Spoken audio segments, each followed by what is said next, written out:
کہتے تھے کہ جس قیامت سے ہمیں ڈراتے ہو وہ لاؤ کہاں ہے، تو ان کے مطالبے پہ فوراً قیامت قائم تو نہیں کی جا سکتی تھی۔ اللہ تعالیٰ جل شانہ نے فرمایا محبوب ان کو کہو تم بھی انتظار کرو، میں بھی انتظار کرتا ہوں، اور جس دن کا وعدہ دیا ہے وہ تم دیکھ لو گے۔ اور سورہ الواقعہ میں ارشاد فرمایا اذا وقعت الواقعہ لیس لوقعتھا کاذبہ، جس دن وہ قائم ہوگی تو پھر کوئی انکار نہیں کرے گا۔ آج موت کا انکار کوئی نہیں کرتا، کسی دھرم میں، کسی مذہب میں، کسی عقیدے میں، کسی فرقے میں، کسی گروہ میں، کسی طبقہ زندگی میں آپ موت کا انکار نہیں پاتے۔ موت ہے ہنگامہ آرا کلزم خاموش میں، ڈوب جاتے ہیں سفینے موج کی آغوش میں۔ لیکن آج موت کا انکار نہیں ہوتا، قیامت کا انکار کرنے والے لوگ بہت سارے جو کہتے ہیں یہ دنیا ہی سب کچھ ہے۔ آج کل تو بہت سارے مسلمانوں کا انداز بھی یہ ہو گیا ہوا ہے کہ وہ قولاً تو نہیں لیکن جو عملی زندگی ہے وہ اسی بات کی گواہی دے رہی ہے جس طرح سب کچھ یہی دنیا ہو اور آخرت کوئی نہیں ہے۔ رویہ، انداز، طرز زندگی اور انداز معاشرت اسی کی طرف اشارہ دے رہے ہیں اور اسی بات کی چغلی کھا رہے ہیں کہ بس یہی دنیا ہے، بابر بیش کوش کے عالم دوبارہ نیست۔ بابر نے کہا تھا کہ جو ہے وہ عیش کر لے، زندگی سے لطف اٹھا لے، دوبارہ زندگی نہیں ہے۔ اور آج یہ بات بھی کہی جاتی ہے یہ جہاں مٹھا اگلا کس نے ڈٹھا، اور یہ سارے قیامت کے انکار کی صورتیں ہیں۔ لیکن آج اگر کوئی مانتا یا نہیں مانتا، لیکن ایک وقت آئے گا پھر کوئی بھی انکار نہیں کر سکے گا۔ آج جو قیامت کے قیام پذیر ہونے کی تدہیق کرتا ہے اور دلائل دیتا ہے کہ یہ دن قائم نہیں ہوگا، قیامت کے دن وہ بھی انکار نہیں کر سکے گا، اس لیے کہ آنکھوں کے سامنے سب کچھ ہو جائے گا۔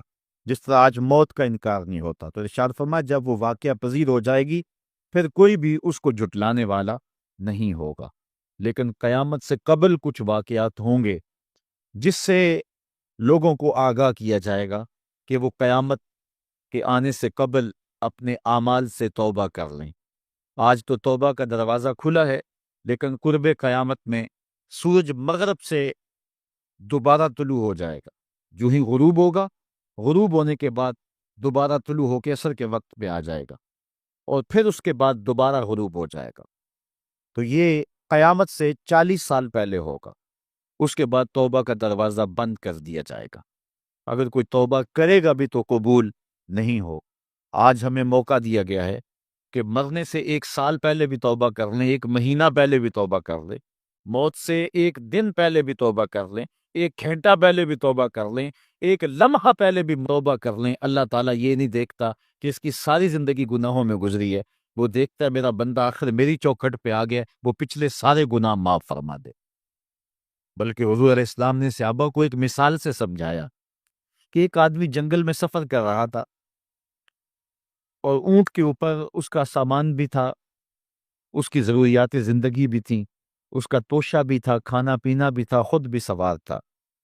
چلتے چلتے جنگل میں کسی درخت کے ساتھ اپنا اونٹ باندھ کر کے وہ دوپہر کاٹنے کے لیے، سستانے کے لیے وہاں کچھ دیر کے لیے رکا۔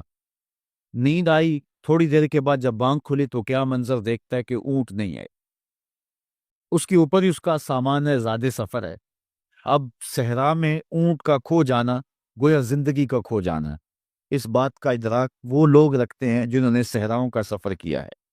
ہمارے اگر یہاں اس شہری آبادی میں، ہمارے اس ملک میں اگر کوئی شخص جو ہے وہ قافلے سے بچھڑ جائے، پیچھے رہ جائے تو وہ بات اور ہے۔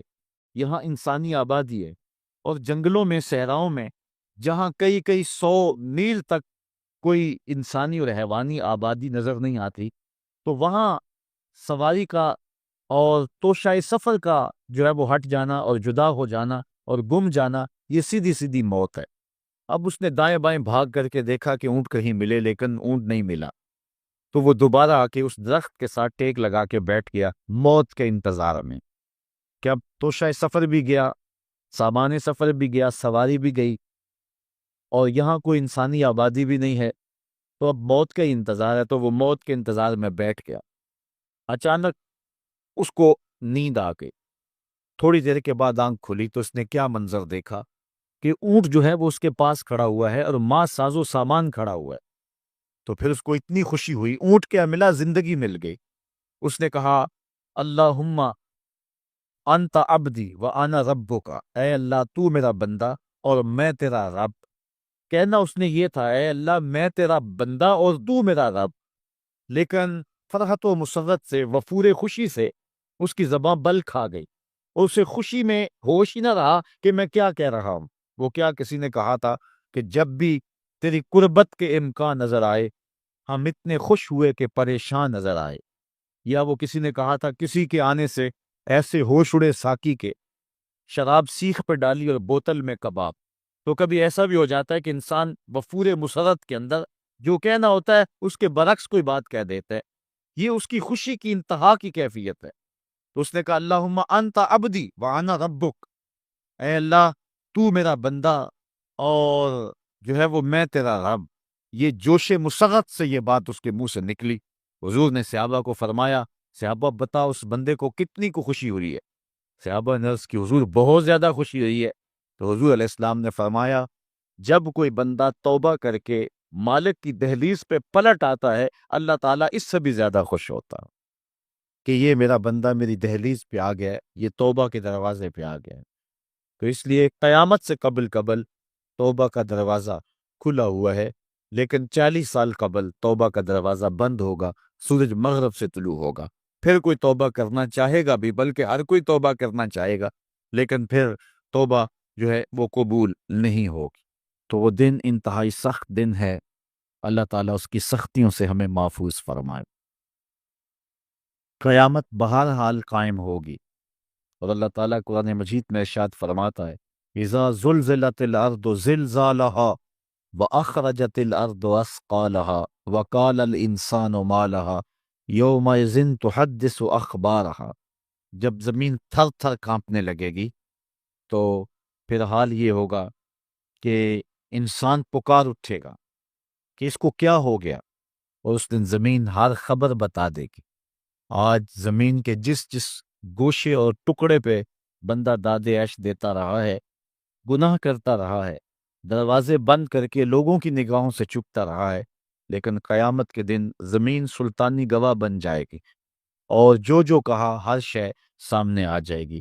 اسی طرح جو نیکی جہاں بھی کی ہے وہ بھی قیامت کے دن سامنے آ جائے گی۔ قیامت قائم ہونے سے قبل کچھ نشانیاں ظاہر ہوں گی جو حضور علیہ السلام نے بیان فرمائی۔ قیامت کب قائم ہوگی اس کے وقت کا تعین نہیں فرمایا، بلکہ جب بھی آئے گی اچانک آئے گی، لیکن اتنا بتایا کہ دن جمعۃ المبارک کا ہوگا اور عاشورے کا دن ہوگا، 10 محرم الحرام کی تاریخ ہوگی، اور شام کے میدان میں میدان محشر لگے گا۔ اسرائیل علیہ السلام سور پھونکیں گے اور اس کی آواز سے پہلے تو خوف پیدا ہوگا، پھر خوف بڑھتا جائے گا اور آواز بھی تیز ہوتی جائے گی۔ اس کی تیزی اور ہولناکی ایسی ہوگی کہ کانوں کے پردے پھٹنے لگیں گے۔ پھر اس کے بعد جو ہے وہ ہر شے اڑنے لگے گی۔ اللہ تعالیٰ جل شانہ نے سورہ الواقعہ کے اندر پہاڑوں کی حالت کو بیان کیا ہے۔ جب سور پھونکا جائے گا، قیامت واقعہ ہوگی، تو فرمایا کہ پھر تم اس طرح ہو جاؤ گے جس طرح کے روزن سے آنے والی روشنی میں اور دھوپ میں جو باریک باریک ذرے ہوتے ہیں۔ کبھی آپ نے دیکھا ہو اندھیرے کمرے میں کسی جانب سے تھوڑا سا سوراخ ہو، اندر دھوپ آ رہی ہو، تو آپ ایک گوشے اور زاویے میں کھڑے ہو کے دیکھیں تو اس میں چھوٹے چھوٹے اڑتے ہوئے ذرات دکھائی دیتے ہیں۔ ان کو اگر آپ ہاتھ میں پکڑے مٹھی کھولے تو کچھ نہیں ہوں گے، ہوتے تو ہیں لیکن باریک اتنے ہیں کہ وہ نظر نہیں آتے، تو ان کو عربی میں ہبا کہتے ہیں۔ اللہ تعالیٰ ارشاد فرماتا ہے یہ بڑے بڑے پہاڑ، یہ کیٹو، یہ ماؤنٹ ایورسٹ، یہ جو ہے وہ بڑے بڑے عالی نصب پہاڑ اس طرح ریزے ریزے اور ٹکڑے ٹکڑے ہو جائیں گے جس طرح روزن کی روشنی کے اندر چھوٹے چھوٹے باریک اور مہین ذرے ہوتے ہیں جن کو تم تھامو پکڑو تو تمہارے ہاتھ میں تمہیں دکھائی نہیں دیتے، صرف دھوپ میں دیکھتے ہو۔ تو اس طرح یہ پہاڑ اتنے باریک حصوں میں بٹ جائیں گے